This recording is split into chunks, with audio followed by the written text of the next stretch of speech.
cell phones. These things are part of us, either we like it or not. Everything, we do everything on these things. We use it to communicate with each other. We use it now to check on our social media, to check in anything that you want to do pretty much for nowadays. You can do with measly little thing like this. And one of those things is gaming. Games on these things are word, how do I put it lightly? Shit. But nowadays, I've seen many different great games for this platform. I gotta give the hand, to Square Enix. They have been putting up great remakes of amazing RPGs. All of them have 0 microtransactions, like no microtransactions. Yes, the games are a bit more expensive than any other ones, but guys, have you seen these are complete games? Actual games that don't require you to pay for some shitty thing to extend your gaming time or to purchase coins to be able to buy whatever other thing that it's required, or at least helping you beat the game or be better at the game. Fuck that! We are talking about Adventure of Mana, a game based on the 2003 Game Boy Advance game Sword of Mana, which itself is a remake of the Game Boy of the original Final Fantasy Adventure, which in Europe is known as Mystic Quest, but not the Super Nintendo Mystic Quest, which itself is actually the first game in the Secret of Mana series, which itself is a respin of the Final Fantasy games. Oh no, not again. Wait.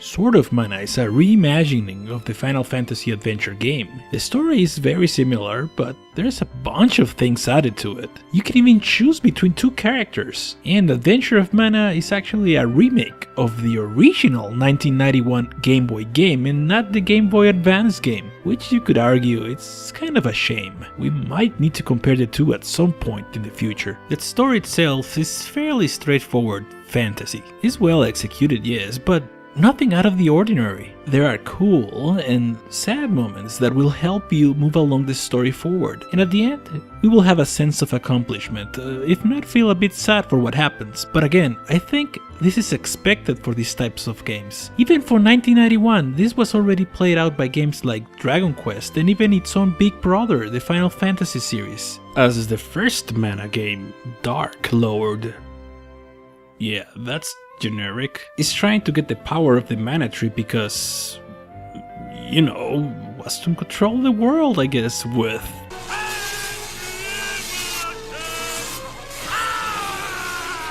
But you will notice soon enough that it's actually Julius, his wizard, who is the one who's controlling the strings, and this is really not a spoiler, guys. This happens soon enough, so just don't worry, okay? Just don't worry.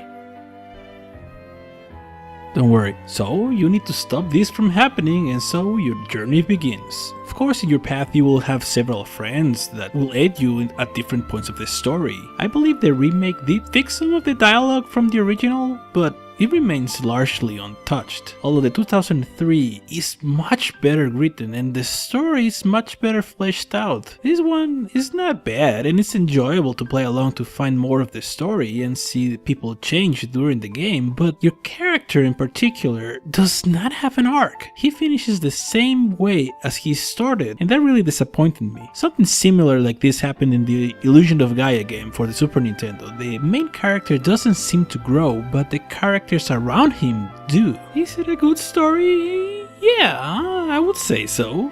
I mean, it's harmless, but it's far from the best RPGs can offer, even in mobile. Maybe I'm being a bit harsh on it, considering that it's from the Game Boy era. Why not make just the remake of the 2003 Game Boy Advance version instead then? I think that would have been a much better option because that story is much better fleshed out. But alas, that's just wishful thinking.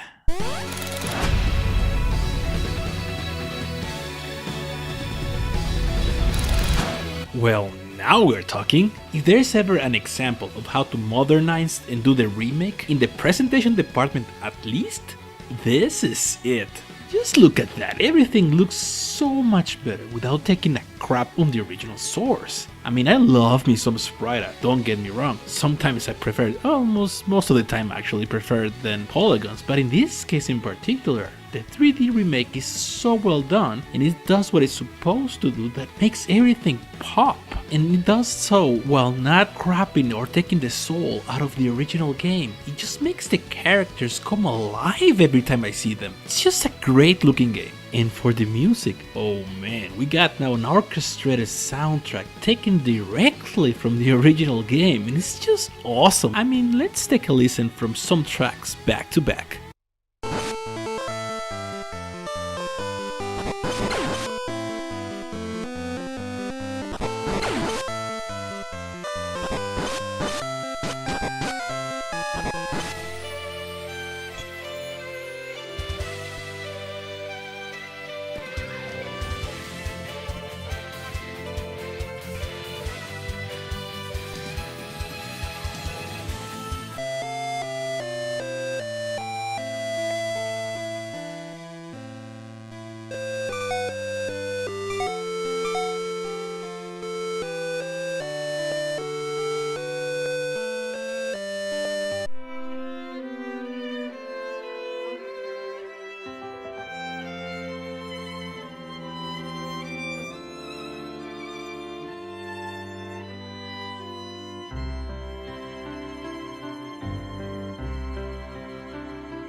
The presentation in this game is what a remake should always do. Take the original source, modernize it, make it better, make it pop, make it more attractive. And all of that is present in this game. I mean, look at the animations here, just gorgeous. Everything just looks so much better now. And again, I just think that this remake is what a remake should do, and I find it perfect.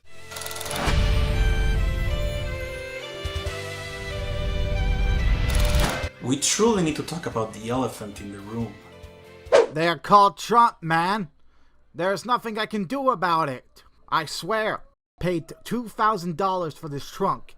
It's real. You can't stop the Trump. Stomp the Trump. Trump's a stomp. Trumpity Trump, Trump, Trump.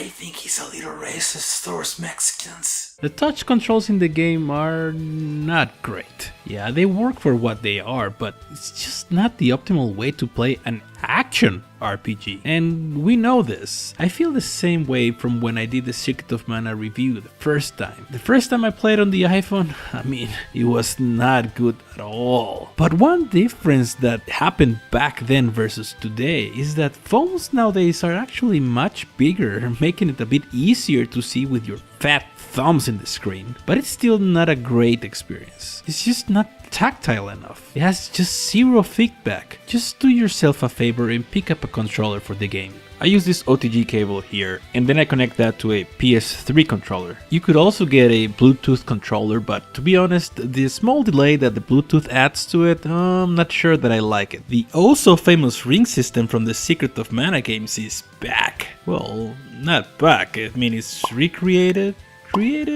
it's done. It's great, I love it, and it's back again, it's just great to have it. As the story moves along, you'll get companions, but Fuji here is by far the best one, since you can heal with her every time you need, as much as you need. But you will get only one companion at a time, and they don't need any hand handling like the fucking sequel. I'm gonna hate that. It's generally fun to play. Whee! But man, does the game have flaws. We get it, different tools for different jobs, but man, do we have to be changing for everything? Wanna cut a tree? Get an axe. Wanna grab that thing across? Get a chain. Wanna cut the grass? Wanna be able to kill certain types of enemies? There are a lot of tools needed, and you will have to be changing constantly. And don't forget that the different weapons have different damage, so the most damaging weapon that you have, you might need to be changing that just to cut a fucking tree and then go back to your weapon that same screen. It's just too much, man. That's too much, man! Change. Sometimes change needs to be toned down a bit. Remember the original Zelda? Remember how every time you moved between scenes, it took a second or two to move in between? It took the limitations of the system and worked around it to create a big world. Something like that happens in this game as well, simulating what happened in the Game Boy one. Problem is, not sometimes, but a lot of the times, there's enemies waiting for you in the next screen with virtually no way to tell, and you will get hit. The only way to do it is to be extremely careful and just pretty much tap every time you change into another scene to try to avoid damage. The problem is that this is not fun, and you will be forgetting to do this every time, and you will get hit. Fuck. Action RPGs tend to have weapons or items that are needed to continue, like for instance the bombs on Zelda. Again, comparing to Zelda. I'm sorry, little thing. Shh, don't you worry. Don't you worry, little thing. Don't worry.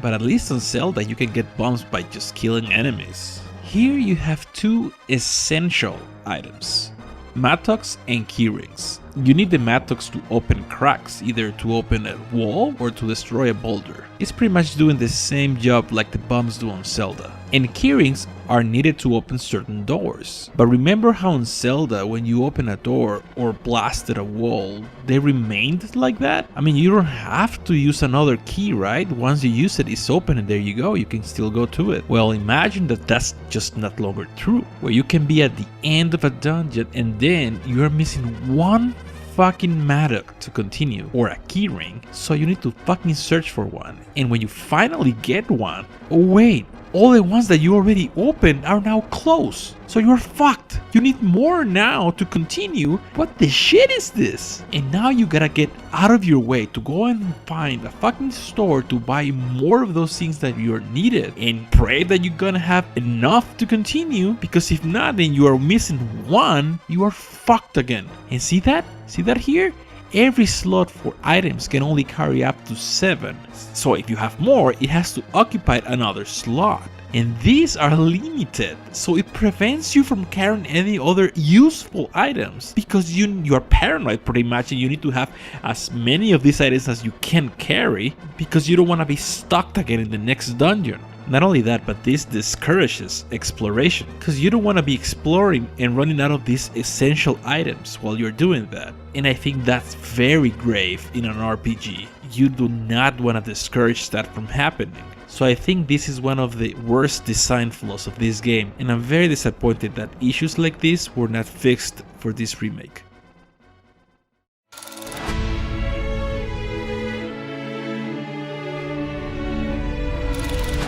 Masaru Oyamada, the producer of Adventures of Mana, said, "In doing this new 3D remake, we made sure not to upset any of what made it great in the first place, while putting in things that were impossible to accept under the limitations of the original Game Boy hardware, and making it more comfortable and intuitive to play as befits a modern game." But did they? No, they did not. Yes, the presentation is great, it's just how an update should look like and sound like. But mechanically though, there was really no change at all, other than adding touch controls and probably adding more buttons. But really, all the things that make the game a little bit tedious, those were not changed at all. By the way, I just noticed that I've been calling the game Adventure of Mana.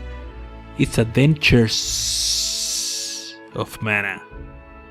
Fuck.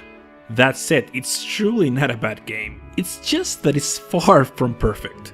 But if you are nostalgic for the original, or just want to see where the Mana series started, or just want to play an action RPG on your phone, you will find this a fucking great addition. If anything else, it's made me look into more of these games on my phone. Maybe I'll get to play some other great RPGs, maybe review more in the future, I don't know, we'll see. In the meantime, thanks so much for watching Gokado Retro Reviews, and hasta la próxima. By the way, the password in the store is night for a day. All it does really is just give you a white custom. No special attributes or anything, it's just cosmetic. But hey, you know, if you wanna play, just may as well get it.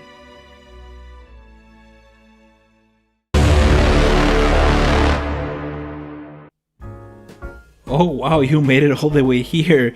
Well, first of all, I just wanna say thank you to Cody from the Moviegoy 14.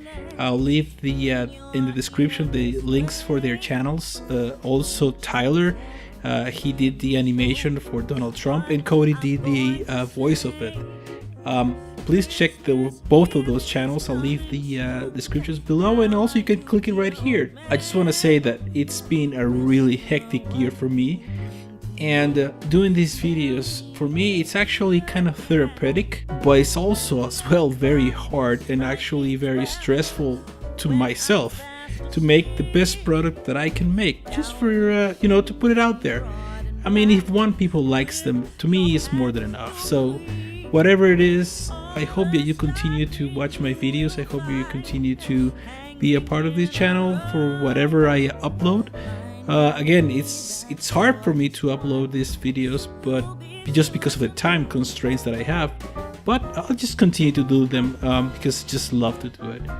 In any case, guys, I hope this year was really good, and I hope the next year is even better for you. For me, again, it was kind of a hard year, but I'm looking forward for next year, and I think it's gonna be a really good year. So guys, Merry Christmas, Happy New Year, and I hope to see you here next year, actually 2017. I have a couple of videos already on the pipe.